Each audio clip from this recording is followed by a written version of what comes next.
এর জন্য আল্লাহর বান্দেগান জানাবে মুহাম্মদুর রাসূলুল্লাহ সাল্লাল্লাহু আলাইহি ওয়াসাল্লামের মায়ের উম্মত হল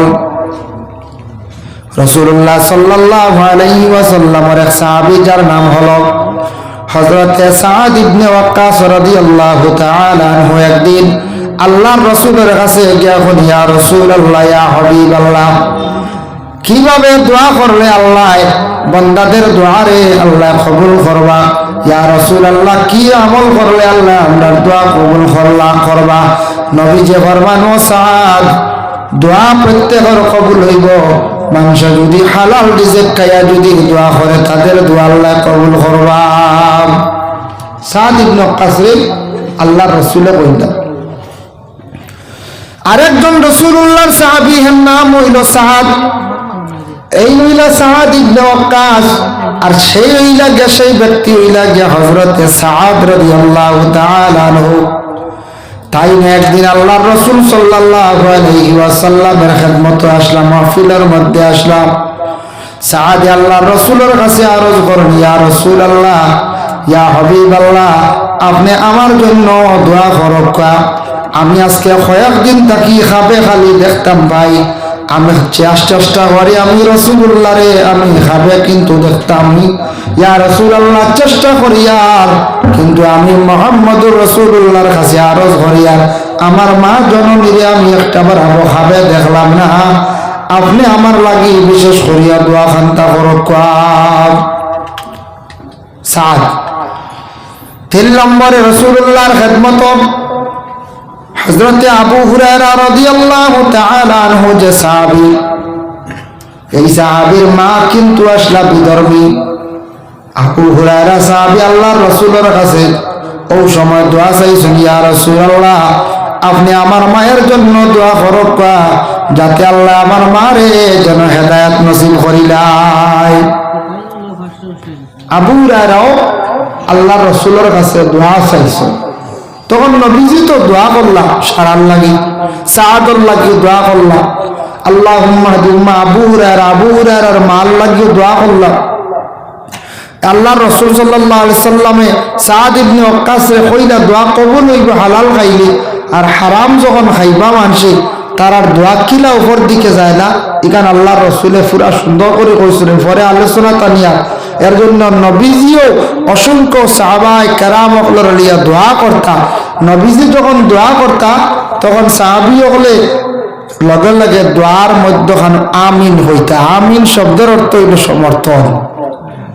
যেটা কইছেন ইমাম সাহেব, যেটা আল্লাহর রাসূলও কইছেন, এটা আমি মানি আর ও আমরা দোয়ার মধ্যে না কই না আল্লাহুম্মা আমিন।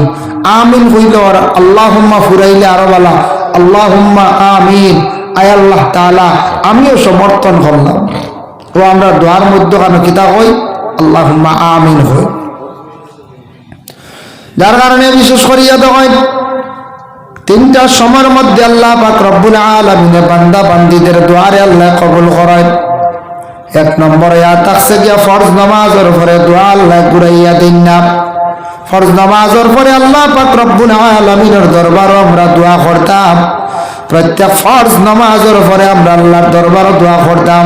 এর লাগি ফরজ নামাজের পরে সেই দোয়ারে আল্লাহর যাতে কবুল করেন ঘুরাইন না।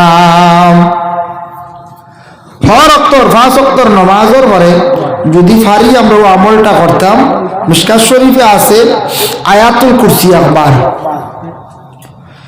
5 ওয়াক্তের ফরজ নামাজের পরে ফরজ নামাজ সালাম পিরানি মাত্র বান্দা বান্দি হকলে যদি আয়াতুল কুরসির তিলাওয়াত করতে পারেন, আল্লাহু লা ইলাহা ইল্লা হুয়াল হাইয়ুল কাইয়ুম যদি পড়িতে পারেন, আল্লাহর রাসূলে ফরমান এই ব্যক্তি মরণের পরেও বেহেশতের মধ্যে ঢুকে যাইব, তার বেহেশত দেওয়া হইব। সাহাবায়ে কেরাম হকলে প্রশ্ন করেন, ইয়া রাসূলুল্লাহ কিভাবে? আল্লাহর রাসূলে ফরমান ই আমলকারী বান্দা মরণের পরেও তার বেহেশতের হালতে আল্লাহ আরামর সহিত রাখবা, কারণ এই বান্দার কবরের আযাব আল্লাহর যাতে আর দিতা নাই। সুবহানাল্লাহ। পারলে ফরজ বাজু আয়াতুল কুরসি একবার, মিশকাত শরীফের হাদিস, যদি পারা যায় চেষ্টা করতাম আমরা। আর ফরজ নামাজের পরেও দোয়া কবুল। 2 নম্বর দোয়া কবুল হইয়া থাকছে কি আজানের পরের দোয়া। লা ইউরাদ্দু দুআউ বাইনাল আযানি ওয়াল ইকামাত আও কামা ক্বালা আলাইহিস সালাতু ওয়াস সালাম। আজান যেই সময় শেষ হয়ে যাব ইকামত আরম্ভ হইবার আগানো, মানে আজানের পরে যেটা দোয়া করা হয় এই দোয়াটা আল্লাহর যাতে কবুল করেন এর লাগে আজানের পরের দোয়ার লগে আরো বাড়াইয়া আপনি কইতে পারবাম। বাবুল আজান মিশকাত শরীফ ওই বাবব হাদিস আনছেন, বিভিন্ন হাদিস আইছে। ওই সময় আমরা উস্তাদ হলে তখন তকরির করতে সময় কইছেন, সেই হাদিসের সরার মধ্যে আলোচনা করছেন আজানের দোয়াত আমরা কই সর্বশেষে ইন্নাকা লা তুখলিফুল মিয়াদ।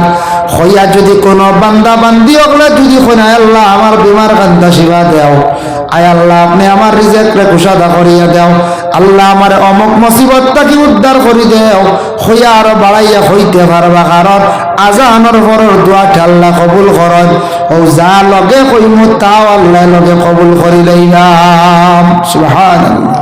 এর লাগে আজানের পরের দোয়া কবুল, দোয়াত আমরা শরীর হইতাম বলিতাম না, আমরা এই দোয়া নিয়ে আমরা অবহেলা করি।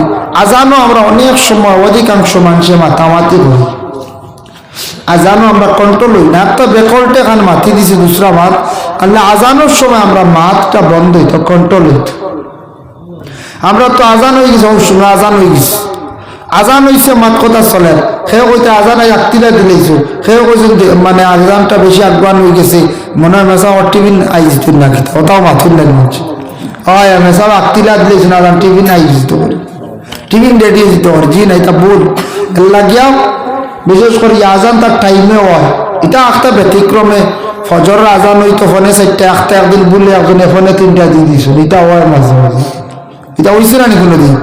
ওইছি, এটা আমি পাইছি বাজান। আজান হইতো ফোনে 4টা দিয়ে দিয়েছিল, ফোনে 3টা আজান খাদিম সাবে বা মসজিদ সাবে, ওইটা কোনো সময় হয়। এর লাগে বিশেষ করিয়া আজান বাবুল আজানের মধ্যে দেখলাম আজানের কতটুকু ফজিলত আনছেন বাবা নবীজি ফরমাইছেন। আজান দেখো কাম, এই আজানটা কোনো বান্দা বান্দি হলে যদি কোনো ক্ষেত্রে আজানটা যদি খেওয়ার বাড়ির মধ্যেও দেওয়া হয় ফায়দা আছে।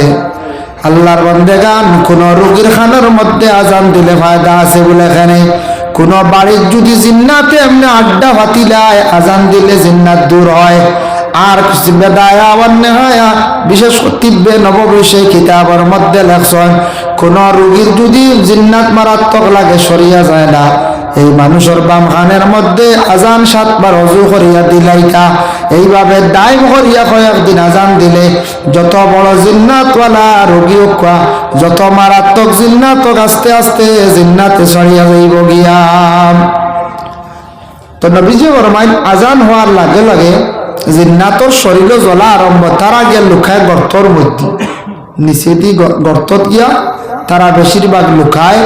এর কারণে আজানোর হওয়ার লগে লগে জিন্নাতর শরীরে জ্বলে গতিকে গর্তর মধ্যে লুকায়। এর লাগে গর্তত আমরা প্রস্রাব করতাম না, নবীজি ফরমাইছেন গর্তত প্রস্রাব করি না, জিন্নাতে বেটায় মারি লইতে পারে। 3 নম্বর হইল গিয়া রাত্রি শেষ ভাগে দোয়া কবুল। 1 নম্বর হইল গিয়া বলে ফরজ নামাজের পর 2 নম্বরে আজান, 3 নম্বর শেষ ভাগ। ও রাত্রি শেষ ভাগ তাহাজ্জুদের সময় উঠি আমরা কি করব? সেহরি খাইব।